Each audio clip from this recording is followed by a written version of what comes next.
Hello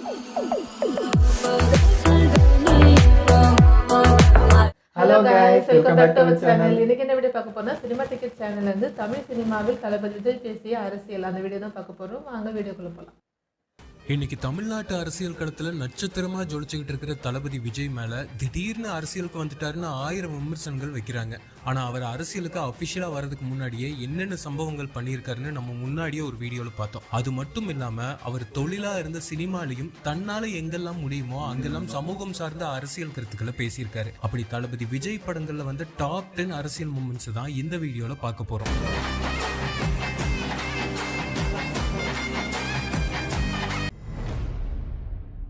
1999 Tirunelveli மாவட்டத்துல மாஞ்சோலைங்கிற ஒரு கிராமத்துல டீ எஸ்டேட்ல வேலை செஞ்சுட்டு இருந்த ஏழை தொழிலாளர்கள் 8 மணி நேரத்துக்கு மேல வேலை செய்ய முடியாது, தினக்கூலியை 70 இருந்து 100 ரூபாய்க்கு உயர்த்தணும், பெண்களுக்கு மெட்டர்னிட்டி லீவுன்னு சில நிபந்தனைகளை வச்சு திருநெல்வேலி கலெக்டர் கிட்ட மனு கொடுக்க பேரணியா வந்தாங்க. அப்போ கலைஞர் தலைமையிலான கவர்மெண்ட் தமிழ்நாட்டுல இருந்துச்சு. பேரணி வந்தவங்களை காவல்துறை தடுத்துச்சு. இதனால அவங்களுக்குள்ள சின்ன மோதல் ஏற்பட்டு போலீஸ் இதை தடுக்க திடீர்னு தடியடி நடத்தினாங்க. இது கொஞ்சம் கூட எதிர்பார்க்காத மக்கள் அங்கேயும் எங்கேயும் சிதறி ஓட ஆரம்பிச்சாங்க. கலெக்டர் ஆபீஸ்க்கு பக்கத்துல தாமிரபரணி ஆறு இருந்துச்சு. வேற வழி இல்லாம அதுக்குள்ள குதிச்சு ஓடினாங்க. இந்த தடியடியில ஒரு குழந்தை உட்பட 17 பேர் அநியாயமா இறந்து போனாங்க. தமிழக வரலாற்றிலேயே மறக்க முடியாத ஒரு கருப்பு நாளா ஆச்சு. இந்த சம்பவத்துக்கு அப்புறம் 3 வருஷத்துல வந்து விஜய் நடிச்ச தமிழன் படத்துல அந்த தொழிலாளர்களுக்கு ஆதரவு கொடுக்கிற விதமா மாஞ்சோலை எஸ்டேட் தொழிலாளர்கள் போராட்டத்தை பத்தின ஒரு பதிவு பண்ணியிருந்தாரு. இதனால அரசியல் நெருக்கடிகள் படத்துக்கு வருங்கிறதால மாஞ்சோலை அப்படிங்கிற வார்த்தையை பூஞ்சோலைன்னு படத்துல மாத்திருந்தாங்க. நாங்கெல்லாம் பூஞ்சோலை எஸ்டேட்ல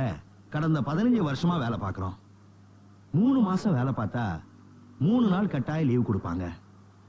ஆனா இப்போ நிரந்தரமா எங்களெல்லாம் வேலையை விட்டு போக சொல்லிட்டாங்க. இவங்களை நிரந்தரமா வேலைக்கு வச்சா இஎஸ்ஐ ப்ராவிடன்ட் ஃபண்ட் ஏகப்பட்டது கொடுக்க வேண்டியிருக்கும். இதெல்லாம் அவாய்ட் பண்றதுக்காக பெரிய கம்பெனி முதலாளிங்க இப்படி எல்லாம் பண்றாங்க.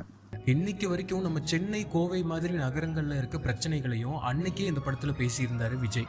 5 வருஷத்துக்கு ஒரு தபா எம்எல்ஏ வருவாரு. இந்த கப்பு தாங்க முடியாம அப்படியே ஓரமா நின்னுக்கிட்டு எங்களை எல்லாம் குரூப்பா நிக்க வச்சுன்னு ஒரு போட்டா பிடிச்சுப்பாரு. அடுத்த வாரம் பெரிய பெரிய போஸ்டரா வரும். Land tax, development tax, water டாக்ஸ்னு குடிக்கிற தண்ணிக்கு வரி வாங்குறீங்க. நல்ல தண்ணி கொடுக்கணுமா இல்லையா? ரசீது மட்டும் ஒழுங்கா கொடுக்குறீங்க. ட்ரைனேஜ் டாக்ஸ் எதுக்கு கட்டுறோம்? சாக்கடை தண்ணி பூமிக்கு அடியில போறதுக்கு. ஆனா அந்த ஸ்லம்ல ரோட்டுக்கு மேல போகுது. டெவலப்மெண்ட் டாக்ஸ் கட்டுறோம். ரோடு நல்லா இருக்கா? தெருவுகளுக்கு ஒழுங்கா எரியுதா? இல்ல. இருந்தாலும் மக்கள் வரி கட்டிக்கிட்டு தான் இருக்காங்க. அரசியல்வாதிகள்ல இருந்து அதிகாரிகள் வரைக்கும் வாங்குற சம்பளத்துக்கு ஒரு துளியாவது வேலை செஞ்சிருந்தா நாடு எப்போவே நல்லா இருக்கும். இதுதான் இந்த படத்துல விஜயும் பேசியிருந்தாரு. சமீபத்துல நடந்த கரூர் துயர சம்பவத்துக்கு மெட்ராஸ் உயர்நீதிமன்றம் கொடுத்த தீர்ப்பை கண்டிச்சு உச்ச நீதிமன்றத்துல ஒரு உத்தரவு வந்ததை எல்லாருமே பார்த்திருப்பீங்க. கிட்டத்தட்ட 30 வருஷத்துக்கு முன்னாடியே தளபதி தமிழன் படத்துல இதையும் பேசியிருக்காரு. வழக்கு 1 தீர்ப்பு 2. அப்படி 2 தீர்ப்பு வருதுன்னா சட்டத்திலயோ நீதித்துறையிலயோ ஏதோ தப்பு இருக்குன்னு தானே அர்த்தம். ஹைகோர்ட் சென்னையில, சுப்ரீம் கோர்ட் டெல்லியில. பணம் இருக்கிறவங்க எங்க வேணாலும் போய் வாதாடி ஜெயிக்க முடியும். ஏழைங்களால முடியுமா யாரான? ஒரு கேஸ ஒரு கோர்ட்ல ஒரு முறைக்கு 100 முறை வேணாலும் விசாரிங்க. ஆனா தீர்ப்பு ஒன்னா தான் இருக்கணும். விஜய் முதல் முறையா அரசியல் அதிகமா பேசின இந்த படத்துக்கு அவரோட அப்பா S.A. சந்திரசேகர் தான் ஸ்கிரீன் பிளே பண்ணியிருந்தாரு. தமிழ்நாட்டுக்கும் கர்நாடகாவுக்கும் காவேரி தண்ணி பிரச்சனையால சண்டைகள் பீக்ல போயிட்டு இருந்த 2002 வருஷம் அது. இந்த டைம்ல வின்சென்ட் சில்வா டைரக்ஷன்ல விஜய் நடிச்சு யூத் படம் வந்திருந்துச்சு. படத்தோட நிறைய இடங்கள்ல அப்போ போயிட்டு இருந்த காவேரி பிரச்சனையை பத்தி நாசூக்கா பேசியிருப்பாரு விஜய். இந்த உலகத்துல காத்து, தண்ணி, வானம் இது 3 எல்லாருக்கும் பொது. அதை ஏன் தண்ணி, ஏன் காத்து தரமாட்டேன், விடமாட்டேன்னு பக்கத்து ஸ்டேட்கார மாதிரி பேசுறது ரொம்ப தப்பு. மணிமா வச்சே பண்ணீங்க பாத்தீங்களா? வேற லெவல். இப்படி டீ கடையில் உட்காந்துக்கிட்டு வெட்டியா ஊர் நியாயம் பேசுறதுனால தான் குடிக்க தண்ணி கூட இல்லாம இருக்கும். போய் வேலையை பாருங்க. நான் அரசியலுக்கு வரப்போறேங்கிறது தவிர வேற எந்த அரசியலுமே படத்துல பேசாத உச்ச நட்சத்திரங்கள் மத்தியில கமர்ஷியல் படங்கள்ல கூட நாட்டுல அப்போ நடந்துட்டு இருந்த அவலங்களை பத்தி அங்கங்க பேசியிருந்தாரு.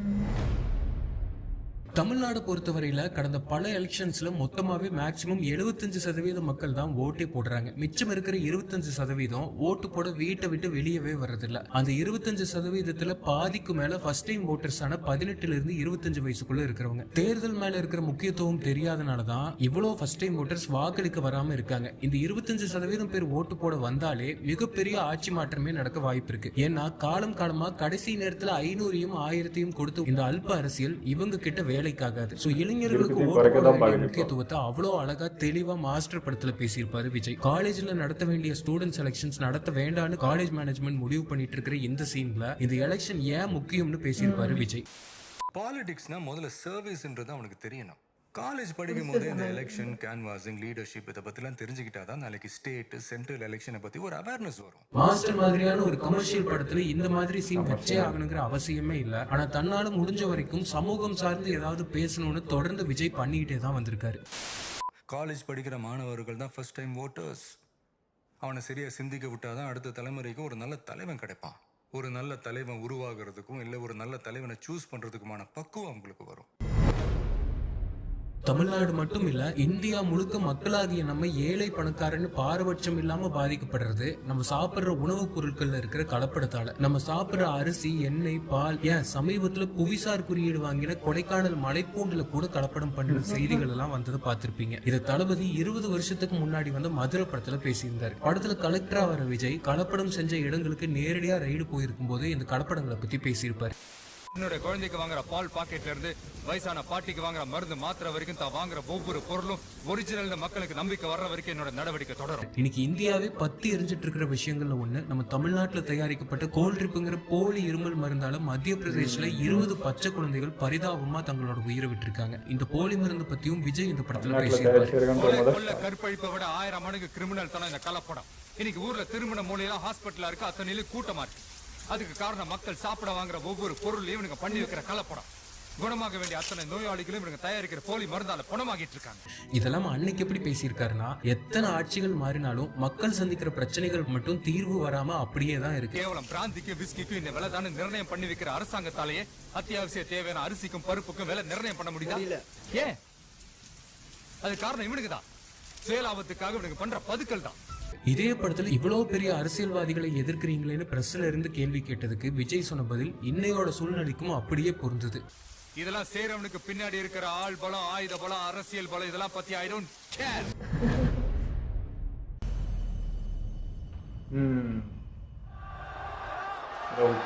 இந்த படம் வெளியே வரவே கூடாதுங்கிறதுல தமிழ்நாட்டில் உள்ள ஆளும் கட்சியிலிருந்து எதிர்கட்சி வரைக்கும் என்னெல்லாம் பண்ணியிருந்தாங்கிறது ஊரறிஞ்ச உண்மை. அதுக்கு முக்கிய காரணமே படத்தோட டைட்டிலுக்கு கீழே இருந்து டைம் டு லீட் அப்படிங்கிற இந்த டேக்லைன். தலைவா படத்தோட டைட்டிலிங்லயே மக்களுக்கான வாழ்ந்த மகத்தான தலைவர்களை வணங்கின்னு ஒவ்வொரு தலைவர் பத்தியும் போட்டுதான் ஆரம்பிச்சிருப்பாங்க. கரூர் துயர சம்பவம் நடந்தப்போ விஜய் மேல அடுக்கடுக்கான புகார்களை சிலர் பரப்பினாலும் தங்களோட தலைவரை நம்பி ஏன் பாதிக்கப்பட்ட அந்த குடும்பங்கள் கூட இன்னைக்கும் அவங்களோட அண்ணனா தான் விஜய் பார்த்துட்டு இருக்காங்க. கிட்டத்தட்ட இதை தலைவா படத்துல வந்து இந்த ஒரு வசனமும் சொல்லுது. தலைவன்கிறது நாம தேடி போற விஷயம் இல்ல, நம்ம தேடி வர விஷயம். உங்களை கூப்பிடுறாங்க, அவங்களுக்கு தலைவனா கூப்பிடுறாங்க.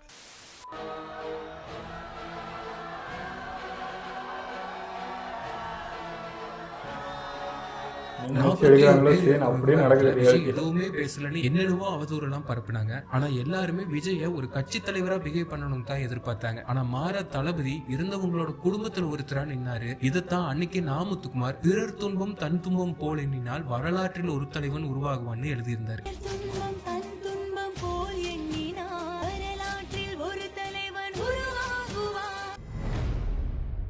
ஒரு ஸ்டடியோட ரிப்போர்ட்டின் படி 2018 இருந்து 2020 வரைக்கும் மட்டுமே 3 வருஷத்துல 32 ஸ்டூடெண்ட்ஸ் நீட் எக்ஸாம்ஸால தங்களோட உயிரை விட்டுருக்காங்கன்னு சொல்லியிருக்காங்க. நீட் மட்டும் இல்ல, என்ஜினியரிங், ஆர்ட்ஸ், பப்ளிக் எக்ஸாம்ஸ்னாலையும் இந்த எஜுகேஷன் சிஸ்டத்தினாலையும் நம்ம மாணவர்களுக்கு ஏற்படுற மன அழுத்தத்தை சொல்லி மாளாது. நம்மளோட எஜுகேஷன் சிஸ்டத்துல இருக்கிற குறைகளை மூஞ்சியில் அடிச்ச மாதிரி பேசிச்சு தளபதி நடிச்சு வந்த நண்பன் படம். இன்ஜினியரிங் எல்லாத்துக்கும் மிஷினை கண்டுபிடிக்கிறேன்.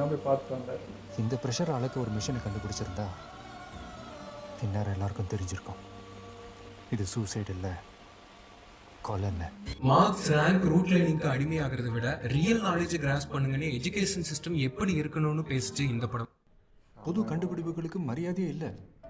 வெறும் மார்க்ஸ் வாங்குறதுலையும் இல்லை நல்ல வேலையில் செய்கிறதுலையும் இல்லைன்னா யூஎஸில் போய் செட்டில் ஆகிறதுலையும் தான் குறியாக இருக்கிறாங்க.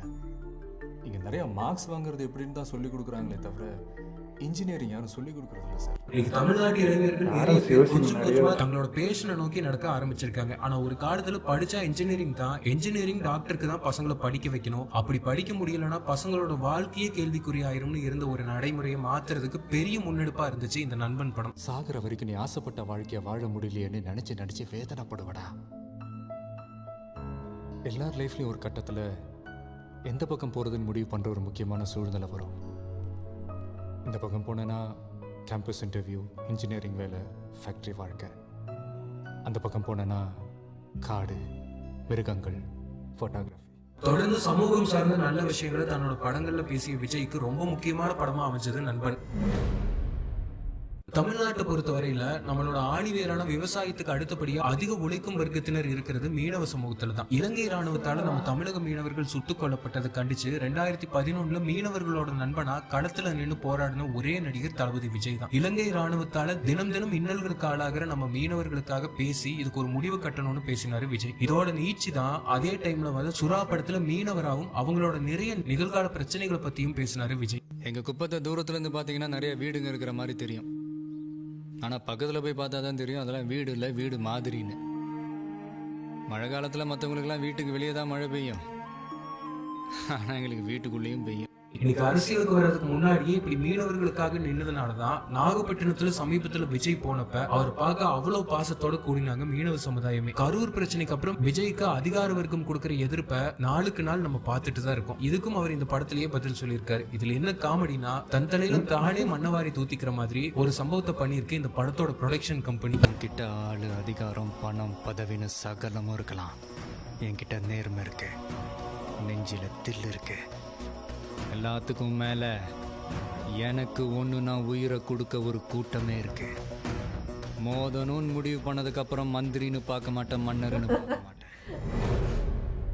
2025 சாதாரண மிடில் கிளாஸ் கூட கையில 1 லட்சத்தை பார்க்க எவ்வளவு உழைக்கணுங்கிறது உங்களுக்கே தெரியும். இப்படியான சூழ்நிலையில 2008லயே 1.25 லட்சம் கோடி அளவுக்கு 2G ஸ்பெக்ட்ரம் ஊழல் நடந்துச்சு. இதை பத்தி வெளியில பேசினாலே நம்மள ஏதாவது பண்ணிருவாங்கன்னு தான் உண்டு தான் வேலை உண்டுன்னு எல்லாரும் போயிட்டு இருந்த நேரத்துல இந்தியாலேயே ஒரு மாஸ் கமர்ஷியல் ஹீரோ தன்னோட மிக முக்கியமான படத்துல பேசினதுன்னா அது தளபதி விஜய் மட்டும்தான். சாதாரண தண்ணியா? ரொம்ப தைரியம். 2Gனா என்னையா?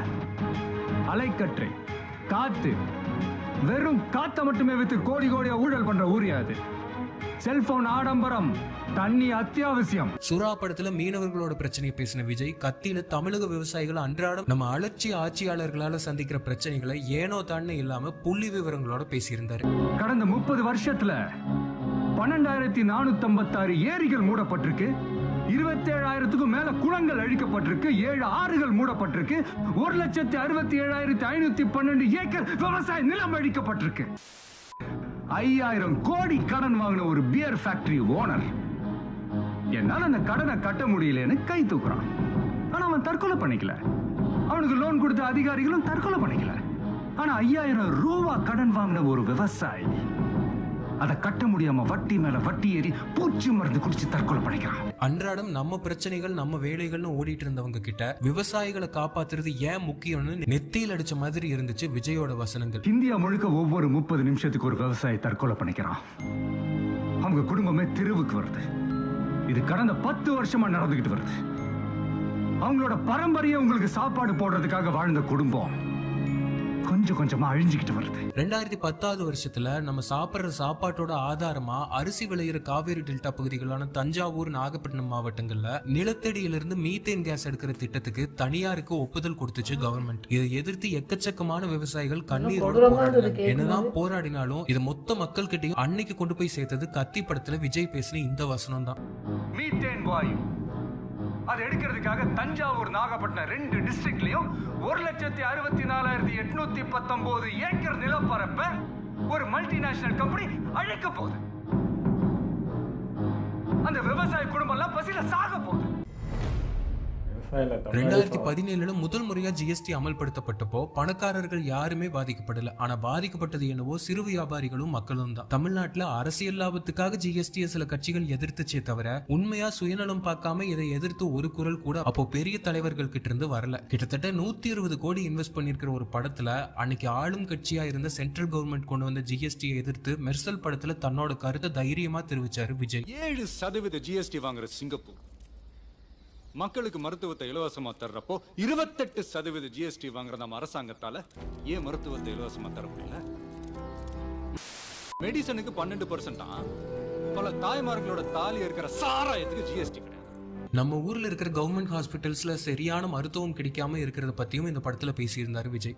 இலவசமா டிவி, கிரைண்டரு, மிக்சி, ஃபேனு, ஓட்டுக்கு ஆளுக்கு 5000 ரூபாய்லாம் கொடுத்த ஊர் சார் நம்ம ஊரு. மருந்து மாத்திரை கொடுக்க முடியாதானே? தலை சிறந்த டாக்டர்களை உருவாக்கி 34 வெளிநாடுகளுக்கு அனுப்பி வைக்கிற லிஸ்ட்ல இந்தியாவுக்கு முதலிடம். ஆனா அதே சமயம் தன்னோட சொந்த மக்களுக்காக தரமான மருத்துவத்தை தர நாடுகளோட வரிசையில் இந்தியாவுக்கு 112வது இடம். ப்ராப்பர் மெடிக்கல் குவாலிஃபிகேஷன் இல்லாத டாக்டர்கள் மட்டுமே நம்ம நாட்டில் 57.3%. போன மாசம் கூட டூப்ளிகேட் டாக்டர் பிடிச்சிருந்தாங்க. மட்டும் எவ்வளவு தெரியுமா? 52 லட்சம். கவர்மெண்ட் ஹாஸ்பிட்டல்ஸ்ல இருக்கிற பற்றாக்குறை வசதியின்மையே பிரைவேட் ஹாஸ்பிட்டல்ஸோட growthக்கு காரணம்னு இந்த படத்துல புள்ளி விவரங்களோட பேசியிருந்தாரு விஜய். நம்ம நாட்டோட நம்பர் 1 அரசு மருத்துவமனையில ஆக்சிஜன் சிலிண்டர் இல்ல. என்னடா காரணம்னு கேட்டா 2 வருஷமா அதை சப்ளை பண்றதுக்கு பணம் பாக்கி. ஜனங்க நோயை பார்த்து பயப்படுறத விட கவர்மெண்ட் ஹாஸ்பிட்டல்ஸை பார்த்து பயப்படுறாங்க. அந்த பயம்தான் பிரைவேட் ஹாஸ்பிட்டல்ஸோட இன்வெஸ்ட்மெண்ட். நம்ம ஊர்ல இன்னைக்கு கிட்னி திருட்டு விவகாரம் சுப்ரீம் கோர்ட் வரைக்கும் போய் இப்போ சிபிஐ விசாரணையில் இருக்கிறது எல்லாருக்குமே தெரியும். மெடிக்கல் சிஸ்டம் எப்படி பிசினஸா மாறிடுச்சுங்கிறத பத்தியும் மெர்சல்ல விஜய் பேசியிருந்தது இன்னைக்கும் அப்படியே பொருந்தது. எல்லா துறையில தான் தப்பு நடக்குது.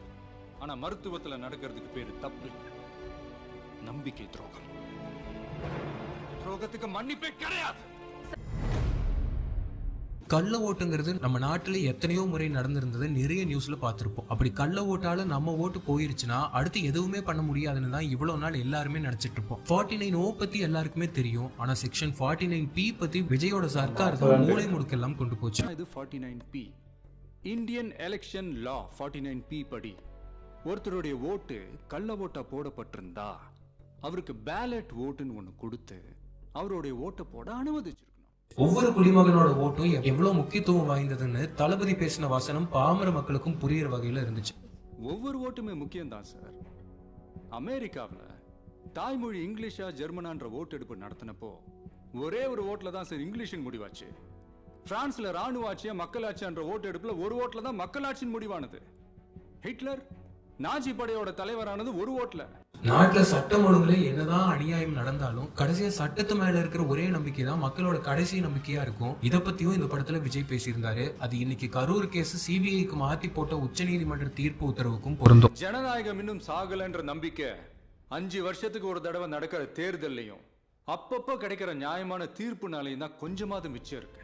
இவங்க மாதிரி கீழ்த்தனமான ஆளுங்கனால இந்திய ஜனநாயகத்துக்கு மேல மக்களுக்கு நம்பிக்கை போயிடக்கூடாது. சர்க்கார் படத்துல 49P மட்டும் இல்லாம நிறைய சமூகம் சார்ந்த பிரச்சனைகளை பேசியிருந்த விஜய் தொடர்ந்து நடந்துகிட்டு இருக்கிற விவசாயம் மீனவர்களோட பிரச்சனைகளையும் பேசியிருந்தாரு. புதுக்கோட்டை ஊருக்கு போனது ஆசை. ஹைட்ரோ கார்பன் பிரச்சனை அங்க இருக்கவங்கள இங்க ஓடி வராங்க. திருநெல்வேலி கந்துவட்டி பிரச்சனை, நான் செங்கல்பட்டு கூலிப்பட பிரச்சனை, நான் தஞ்சாவூர் மீத்தேன், நாங்க காஞ்சிபுரம் மணல் கொள்ள, காவேரி தண்ணி வரல. 32 டிஸ்ட்ரிக்ட்ல 32 பிரச்சனை. சொந்த ஊர்லயே அகதியா வாழ்ந்துகிட்டு இருக்கோம். இதுக்கு மேலேயும் பொறுத்தா உடம்புல இருக்கிற துணியை கூட உருவிடுவாங்க. எது எப்படியோ இங்க பிராண்டா மாறி போன சிலர் தளபதியோட அரசியல் வருகைக்கு அப்புறம் அள்ளு விடுறத பார்க்க ஃபுல் என்டர்டெயின்மெண்டா தான் இருக்கு. பிராண்டிங்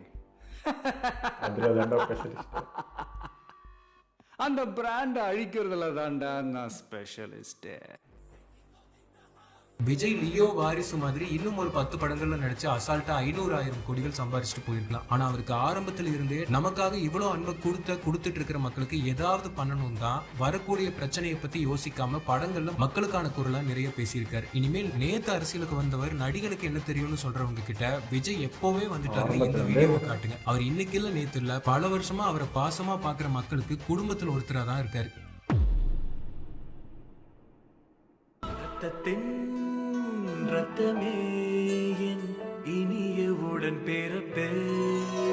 உங்களோட இந்த அன்பை விட இந்த பாசத்தை விட உங்களை விட எனக்கு இந்த உலகத்துல வேற எதுவுமே பெருசா தெரியல. இது விஜய் சார் மட்டும் இல்லாமல் அந்த டைரக்டர்ஸ்க்கும் அந்த ஸ்கிரிப்ட் எழுதினவங்களுக்கும் நாமுத்துக்குமார் மாதிரியான ஆட்கள் வந்து அந்த பாடல் மூலம் நிறைய அரசியல் பேசியிருக்காங்க அந்த வரிகள் மூலம். ஸோ இவங்க எல்லாருக்குமே இதில் பங்கு இருக்குன்னு தான் சொல்லணும். ப்ளஸ் நம்ம விஜய் சாரும் அவருமே வந்து இப்படி வேணாலும் என்ன படம்னா நடிச்சுட்டு போகலாம், பட் இந்த படத்தெல்லாம் அக்செப்ட் பண்ணி நடிக்கணும்னு அவர் நினைக்கிறாருல்ல, அது ஒரு பெரிய விஷயம் தானே. ஃபர்ஸ்ட்டில் வந்து இந்த மாதிரி ஸ்கிரிப்ட் உள்ள படம் வந்து அப்படியே நடிச்சிருந்தா கூட அதுக்கப்புறம் அவராகவே இன்வால்வ் ஆகி இதை பற்றிலாம் பேசணும், இதெல்லாம் வந்து நம்ம படத்தில் இருக்கணும்னு அவரே இன்ட்ரெஸ்ட் எடுத்து பண்ண மாதிரி தான் நிறைய படங்கள் வந்துச்சு. அப்படி தான் எல்லாமே அவர் நடிச்சிட்டு இருந்தார். அவர் நினச்சிருந்தா வந்து ஒரு கமர்ஷியல் படம் பண்ணிவிட்டு ஒரு ஃபன் பண்ணிவிட்டு அவருக்கு பிடிச்சதே கமர்ஷியல் தாங்கிறது நம்ம 90ஸ்லேருந்து கேட்டுட்ருக்கோம். இந்த மாதிரி படம் தான் கொடுக்கணுன்னு தான் ஒரு ஆசையை. பட் அதெல்லாம் விட்டுட்டு இதெல்லாம் பேசணும், இதில் இறங்கணும்னு சொல்லிட்டு ரொம்ப போல்டாக நிறைய விஷயங்கள்ல பேசியிருந்தார். இந்த கத்தி, மெர்சல் இந்த மாதிரி படங்கள்லாம் பார்க்கும்போது அவ்வளோ போல்டாக அவ்வளோ விஷயம் சொன்னது. எனக்கே ஒரு விஷயம், இன்னும் இவ்வளோ ஓப்பனாக பேசுகிறாரு இவர், இவ்வளோ விஷயங்கள் அப்படியே எப்படி பேசுகிறாருன்றதே எனக்கு ரொம்ப ஆச்சரியமாக இருந்தது ரியலைஸ் பண்ணுறதுக்கே. ஏன்னா அது எவ்வளோ பிரச்சனை வரும், அதுக்கு எவ்வளோ எதிர்ப்பு வரும், அவளுக்கு எவ்வளோ எதிர்ப்பு வந்திருக்கு. அதெல்லாம் மீறியும் திரும்பவும் அதை பேசணுங்கிறது ஒரு பெரிய கட்ஸ் வேணும். ஸோ அது தொடர்ந்து அவர் பண்ணிக்கிட்டே தான் இருந்திருக்கு. அப்புறம் இப்போ வரைக்கும் அரசியல் வந்த அப்புறம் சொல்கிற விஷயம் என்னென்னா கூத்தாடி. அந்த கூத்தாடி தான் மக்களுக்காக இவ்வளோ விஷயங்களை மூவிஸில் டைலாக்ஸில் பேசியிருக்காருல்ல. ஸோ இதே வந்து இதெல்லாம் மாறி இருக்கா, இல்லை இது இல்லைன்னு சொல்ல முடியுமா இப்போ பேசுகிற எல்லாருமே? ஸோ அவர் பண்ணது கூட நிறைய பேர் பண்ணலையே, இருக்கிறதானே அவர் சொன்னார். எனக்குமே அதே ஃபீல் தான். இப்போ ஒரு படத்தில் இந்த மாதிரி டைலாக் ஒரு அரசியல் சார்ந்து வைக்கிறப்போ இந்த மாதிரி பொசிஷனில் இருக்கிற ஒரு ஆக்டர்னால அவாய்ட் பண்ணிக்க முடியும். இல்லை வேணாம், ஏற்கனவே பிரச்சனை இருக்குது, இன்னும் வேற அப்படின்னு சொல்லி பண்ண முடியும். ஆனாலும் அது ஏற்றுக்கிறாரில்ல, அதுக்கே தனி கட்ஸ் வேணும். மிச்ச ஆக்ட்ரஸ்லாம் அது ஒரு பயம், இப்படி வச்சா நம்மளுக்கு பர்சனலாக என்ன பிரச்சனை வரும் அப்படின்ட்டு. மற்றவங்களுக்கு இவர் ஏற்கனவே அரசியல் நிறைய சந்திச்சுட்டு இருக்காரு, அப்பயும் இந்த மாதிரி வைக்கிறப்போ அதையும் ஏற்று பண்ணுறாருல, அதுக்கு பயங்கர கட்ஸ் வேணும் தான் சொல்லணும். அதேமாதிரி இருக்கிற ரியாலிட்டி விஷயத்தில் அப்படியே இப்போ மறைமுகமாலாம் இல்லை, டைரக்ட் அட்டாக் தான் அது. எல்லாத்தையுமே சொல்லி அப்படி தான் பண்ணுறேன், எல்லாத்தையும் வாங்கியிருந்தாங்கிறாரு. இது அவருக்கு அவசியம் இல்லைல்ல, ஒரு சிம்பிளாக பண்ணிட்டு என்டர்டைன் பண்ணிட்டு காசு வாங்கி நான் பாட்டு போகிறேன், இதுக்கு இதை வேறு நான் போட்டுட்டு நான் ஏன் கஷ்டப்படணும் அப்படின்னு அவர் ஃபீலே பண்ணல. இப்போ தொடர்ந்து அந்த எப்போ 99லேருந்து அது எனக்கு சத்தியமாக தெரியாதுங்க. அந்த படம் பார்க்குறப்போ அப்படி ஒரு ஃபீல் இல்லை. அப்போலாம் சின்ன பசங்க அப்போ அந்த ப்ராப்ளம்னா நடந்தது தெரியும். மேபி நம்ம அப்பா அம்மாங்களுக்கு அது தெரிஞ்சு பார்த்துருப்பாங்க. எங்களுக்கு இப்போ தான் இவர் மூலியமாக தான் அது புரியுது, அதுவும் அரசியல் கலந்துருக்குன்றது. ஸோ எந்த டைம்லேருந்து இருக்காரு, ஏதோ நேற்று வந்த மாதிரி இப்போ தான் வந்து உள்ளே வந்துட்டாரு, யாரும் இல்லாதனால இப்போ வராரு. அவங்களாம் இருக்கும்போது மோதனால இருக்கும்போதே எல்லாத்தையும் செஞ்சுட்டு தான் இருக்காரு. இப்போ சினிமா மூலியமா இது யாருமே பண்ணல, இவர் ஒத்த தானே பண்ணிட்டு இருக்காரு. அப்போ அது ஃபேஸ் பண்ண ரெடியாக தானே இருக்காரு. ஸோ தொடர்ந்து அந்த டைம்லேருந்து அந்த எதிர்ப்பு தெரிவிச்சுட்டு தான் இருந்திருக்காரு. இப்போ பர்சனலாக இப்போ இந்த விஷயம் எல்லாத்துலேயுமே பர்சனலாக எல்லாத்தையுமே இப்போ நேரில் தான் சந்திச்சிருக்கேன். நீட் விஷயம், இது அது அனிதா விஷயம் எல்லாத்தையுமே அந்த வீட்டில் போய் ஆதரவு சொல்லிட்டு தான் வந்திருக்காரு. சும்மா படத்தில் மட்டும் டைலாக்காக அது வச்சுட்டு போகல, நேரடியாக பர்சனலாகவும் அது பண்ணியிருக்காருன்றது தான். இந்த கரூர் விஷயம் கூட சொல்கிறாங்க எல்லாத்துக்கும் விஜய் தான் காரணம். பட் மக்களுக்கு தனிநபர் ஒழுக்கன்றது நம்ம சொல்லிட்டு எத்தனையோ வீடியோவில் சொல்லிட்டாரு. இப்போ திரும்பவும் அதே கதை தான் வருது. இப்போது பார்க்குறாரு வீடியோவில், அவர் வண்டியில் வர்றாரு, வரும்போதே வந்து பைக்கில் குறுக்க வந்து விழுந்து எழுந்து அப்படியானா வர சொன்னாங்களா, இல்லை அவர் தான் என்ன கேட்டாரா? எதுவுமே இல்லைல்ல, எல்லாம் இவங்களே பண்ணிட்டு பழியை மட்டும் தூக்கி தூக்கி அவர் மேலே போடுறதுல என்ன இருக்குது? அங்கேயும் அதே தான். இப்போ இந்த கரூர் விஷயத்தில் உயிரிழந்த அந்த ஃபேமிலிக்கிட்டலாம் விசாரிக்க போகிற ஹஸ்பண்டா, ஒரு அம்மாவா, ஒரு என்ன எல்லாருமே சொல்கிறது என்னென்னா எங்களை மீறி போயிட்டாங்க, நாங்கள் போகக்கூடாதுன்னு சொல்லியும் போயிருக்காங்க, நான் வேலைக்கு போகும்போது போயிட்டாங்க. அப்போ அவங்க அது தெரிஞ்சுமே போய் நிற்கிறாங்கன்னா அது என்ன சொல்கிறது? இந்த மாதிரி அது ஒரு கூட்டம் இருக்கும், அங்கே போக முடியாதுன்னு தெரிஞ்சுமே அவங்க ரிஸ்க் எடுத்து போகிறாங்கன்னா அதுக்கு என்ன சொல்கிறதுன்னு தெரியல. அவங்களுக்கு தான் அது வேணும். இப்படி நடந்துக்கூடாது, இப்படி ஓடக்கூடாது, எல்லாரும் போய் கும்பலாக அடையக்கூடாது, நம்ம ஒழுக்கமாக நின்னோம், இது எல்லாமே அவரை தான் பாதிக்கும். உங்களுக்கு நிஜமாகவே அவரை பிடிச்சிருக்கு, அவர் வரணும் அப்படின்னா நம்ம ஒழுக்கமாக நடந்துக்கணுங்க. அவர் பார்த்துன்னா ஏன்னு கத்தின்னு வர்றதுல என்ன இருக்குது? ஜெயிக்க வைங்க, இல்லை ஏதாவது அவர் பண்ணோன்னா அது நேர்மையாக அழகாக பண்ணலாம்ல. அதை விட்டுட்டு இப்படிலாம் பண்ணாதான் வந்து அவருக்கு இது கிடைக்கும், அப்படிலாம் ஒன்றுமே இல்லை. நீங்கள் ஒழுக்கமாக நடந்துக்கிட்டாலே அவருக்கு நல்ல பேர் கிடைக்கும். நீங்கள் பண்ணுறது எல்லாம் அவர் தாங்கிட்டு இருக்காரு, அது உங்களுக்கு புரியவே மாட்டேங்குது. அந்த மக்களுக்கு அவர் மேலே பாசம் இருக்குது, உண்மையிலேயே மரியாதை இருக்குது அப்படின்னா ஒழுக்கமாக நடந்துக்கணும். ஒரு கூட்டம் அவர் வராருன்னா அழகாக பண்ணலாமே, எல்லாருமே பார்க்கலாம். அப்படி நம்ம அவர் இதுக்கு மேலே பார்க்கவே முடியாது, இது ஒரு சான்ஸ் விட்டால் இல்லை அப்படின்லாம் ஒன்றுமே இல்லையே, அழகாக நின்னா எல்லாருமே பார்த்துடலாமே. அது பண்ணவே மாட்டேன்றாங்க. இது எல்லா விஷயத்துலையுமே இப்போ இங்கே பண்ணுறதே, இப்போ விஜய் கரூர் விஷயத்துல இவ்வளோ பேசுகிறாங்க. கோயிலில் நடந்துச்சு, இப்போ கொஞ்ச நாளைக்கு முன்னாடி தான் நடந்துச்சு, அங்கேயும் உயிரிழப்பு நடந்துச்சு, ஒரு மீடியாவும் பேசலையே. இதை பற்றி பரபரன்னு பேசின எல்லாரும் அதை பற்றி ஒரு நியூஸும் இல்லை, அதை பற்றி ஒரு பெரிய இதுவாகவே எடுத்துக்கல. இப்போ அதுக்கு யார் பொறுப்பு? கடவுள்னால தான் காரணம்னு கடவுள் சொல்லலாமா? மக்களுக்கு ஒழுக்கம் இல்லை. அப்போ அங்கே என்ன சொல்கிறோம்? அவங்க ஒழுங்காக போயிருக்கணும், சாமி கும்பிட்றதா ஒழுங்காக போகணும், இப்படியா போவாங்கன்னு இங்கே கேட்குற இதே வாயி இங்கே ஏன் கேட்க மாட்டேது? இங்கே மட்டும் விஜய் தான் காரணம், இவர் மேலே பழி போட்டுற. இதுதான் நியூஸ். விஜய்னா அது நியூஸாகவும் அது பரபரப்பாகவும், அப்போ எல்லாத்துக்கும் அவர் தூக்கி காரணமாக போட்டுடலாம், நம்மளுக்கு அது பெனிஃபிட், அவ்வளோதான். இங்கே அது பேசல ஒரு பெனிஃபிட் இல்லை. கடவுள் மேலே பழி போட முடியுமா? முடியாது. மக்கள் தான் காரணம்னு இது ஈஸியாக முடிச்சிடலாம், அதை பற்றி பேசவும் மாட்டோம் நம்ம. அது ஒரு உயிரே கிடையாது. இப்போ இங்கே போன 12 உயிர் இதெல்லாம் உயிரே கிடையாது. கரூரில் போனது மட்டும் தான் உங்களுக்கு தெரியுமே தவிர மிச்சம் இந்த மாதிரி இடத்துல நிறைய நடக்குது. அப்போ எங்கேயுமே தனிநபர் ஒழுக்கம் இல்லை. மக்களுக்கு வந்து கரெக்டாக நடக்கணும், போகணும், எதில் எல்லாத்துலேயும் முந்தல். ஃபஸ்ட்டு போய் முந்தின்னு போய் என்ன இருக்குது? அது ஒன்றுமே இல்லை. நம்மளுக்கு தாங்க இருக்கணும், நம்மளுக்கு அறிவு இல்லைன்றது அது காட்டிகிட்டே இருக்கு. ஆமாம், நான் கூட ஒரு நியூஸ் கேள்விப்பட்டேன். திருச்செந்தூரில் வந்து இந்த சஷ்டி விரதம் அந்த டேஸ் அப்போ எல்லோரும் முருகன் போவாங்கள்ல, அது முடிகிற டைமில் அந்த மாதிரி அந்த கோயிலுக்கு போயிருக்காங்க. நிறைய பேர் வந்து ரொம்ப வெயிட் பண்ணி பல மணி நேரம் ரொம்ப வெயிட் பண்ணி அங்கேயே இருந்திருக்காங்க. சில பேருக்கு மூச்சு திணறலாகி மயக்கம் போட்டு விழுந்து இருக்க முடியாதுன்னு சொல்லி எல்லாரும் கோவத்தில் வெளியே போனதெல்லாம் உண்டு. ஏன்னா முன்னாடி இருக்கிறவங்க எல்லாரும் உள்ளே போனவங்க எல்லாரும் காசு கொடுத்துட்டு போயிருக்காங்க 2000 3000ன்னு சொல்லிட்டு. ஸோ அப்போ இது எல்லாம் என்ன? அப்போது நம்ம முடிஞ்சா அங்கே தவிர்க்கலாம். அப்படி தான் போய் ஒரு இடத்த பார்க்கணும் அப்படி இருக்கணும்னு இல்லைல்ல. ஸோ அங்கே இந்த விஷயம்லாம் நடக்குது, அதை அட்ரஸ் பண்ணுறது. இப்படி காசு கொடுத்துட்டு போகிறாங்க, உண்மையாக வேண்டிக்கிட்டு அவ்வளோ காலிலேருந்து வெயிட் பண்ணுற அவங்களுக்கு அந்த இடத்துல ஒரு மதிப்பே கிடையாது. ஸோ இதெல்லாம் யாரும் அட்ரஸ் பண்ணுறதில்ல, பேசுகிறதும் கிடையாது. இது எல்லா கோயிலும் நடக்குது. நீங்கள் திருப்பதிக்கு போயிருந்தால் உங்களுக்கும் தெரியும். காசு கொடுத்தாங்க நின்று பொறுமையாக கும்பிடலாம். நீங்கள் அந்த படிக்கட்டு ஏறி வந்து அவ்வளோ கஷ்டப்பட்டு குடோனில் வெயிட் பண்ணி அங்கே போய் நின்று பாருங்கள், பிடிச்சி விட புஷ் அவ்வளோதான். ஒரு செகண்ட் கூட உங்களை பார்க்க விட மாட்டாங்க. இதுக்கு நீங்கள் இவ்வளோ கஷ்டப்பட்டு அங்கே போய் நிற்பீங்க. அங்கே பாருங்கள் ஈஸியாக வந்து மலை ஏறி அந்த காரில் வந்து சொகுசாக வந்துட்டு காசு கொடுத்து அங்கே போய் நின்று பார்த்துன்னு இருப்பாங்க. உங்கள் கண்ணு கூட நடக்கும். அது நேரில் போய் எக்ஸ்பீரியன்ஸ் பண்ணவங்களுக்கு இது தெரியும். இந்த மாதிரி எல்லா கோயிலையும் தான் நடக்குது. அதை பற்றிலாம் இங்கே யாருக்கும் அக்கறை கிடையாது. இங்கே அதுதாங்க எது முக்கியமோ, எதை பேசணுமோ, எந்த இடத்துல என்ன நடக்குது அதெல்லாம் இல்லை. எதை பேசுனா யாரை வச்சா அது பரபரப்பாகும், அவ்வளோதான். அதுதான் நியூஸு. மிச்சம் எங்கே நடந்தாலும் எந்த உயிரிப்பு எங்கே எது என்ன கூட நடந்தாலும் அதை பற்றி கவலை கிடையாது. நம்மளுக்கு எது இங்கே பேசினா எது பரபரப்பாகும், அது மாதிரி தான் நியூஸ் இங்கே வந்து. ஸோ அந்த கோயில் விஷயமே எப்படின்னா, அவ்வளோ கூட்டம் இருக்கிற கோயிலுக்கு அப்படி போய் தான் வேண்டிக்கணும்னு இல்லை. கூட்டம் இல்லாத கோயிலுக்கு போங்க. எல்லா இடத்துலையும் முருகர் கோயில் இருக்குது, எங்கே பார்த்தாலும் முருகர் இருக்காரு, அங்கே தான் போய் முந்தி அடிச்சு அப்படி கஷ்டப்படணும். அதே மாதிரி தான் இந்த மாதிரி மீட்டிங்ஸ் கூட்டம் அங்கே போனால் தான் ஒரு பேச்சு கேட்க முடியும். இப்போ நம்மகிட்ட ஃபோன் இருக்குது, யூடியூப் இருக்குது, கேட்க தான் போகிறோம்.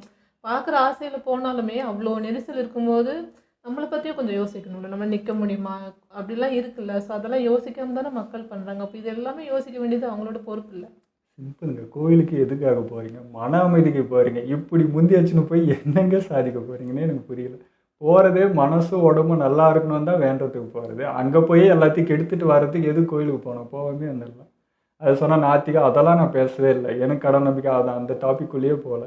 ஒழுக்கமாக போய் ஒழுக்கமாக வந்தால் எல்லாருமே எல்லா இடத்துலையுமே கரெக்டாக நடந்துக்கலாம். நம்மளுக்கு அது வராத வரைக்கும் எல்லாம் எங்கே என்ன பிரச்சனைனாலும் சாமியே இருந்தாலும் அதை வச்சு பிரச்சனை தான் நடக்குமே தவிர எதுவுமே ஸோ ஒழுங்காக நமக்கு நடக்காது. தெரியணும் எங்கே எதை தவிர்க்கணும், எங்கே போகணுன்றது நமக்கு ஒரு கிளியர் மைண்ட் இருந்தாலே நிறைய விஷயத்த தவிர்த்துடும். ஸோ இதே விஷயம் தாங்க விஜய் அவருக்கும். நீங்கள் இருக்குன்னா எப்படி வேணால் சப்போர்ட் பண்ணலாம். இப்படி தான் போய் அந்த கூட்டத்துக்குள்ளே போய் அப்படி மூச்சு அடைச்சி தான் சப்போர்ட் பண்ணணும்னு ஒன்றும் இல்லை. வீட்டில் இருந்து கூட பண்ணலாம், டிவியில் பார்த்து கூட பண்ணலாம், ஃபோனில் பார்த்து கூட பண்ணலாம். சரிங்களா? எப்படி வேணால் சப்போர்ட் பண்ணலாம். இப்படி போய் அவர் நேரில் பார்த்தா மட்டும்தான் நம்ம வந்து விஜய் ஃபேனு அப்படியே நான் உயிருக்கு உயிரானவ அப்படி ஃபேனு அப்படின்னா நிரூபிக்கணும் ஒரு அவசியமும் கிடையாது. இல்லை எங்களுக்கு அதெல்லாம் இல்லை, அன்றைக்கி ஒரு டைம் பார்த்தா போதும், யார் எக்கேடு கேட்டால் எனக்கு என்ன அப்படின்னா தொடர்ந்து இந்த மாதிரி பிரச்சனை தான் ஃபேஸ் பண்ணுவோம். ஓகே, எங்களை வீடியோ பிடிச்சிருந்தா லைக் ஷேர் பண்ணிடுங்க. மறக்காமல் சப்ஸ்கிரைப் பண்ணுங்கள்.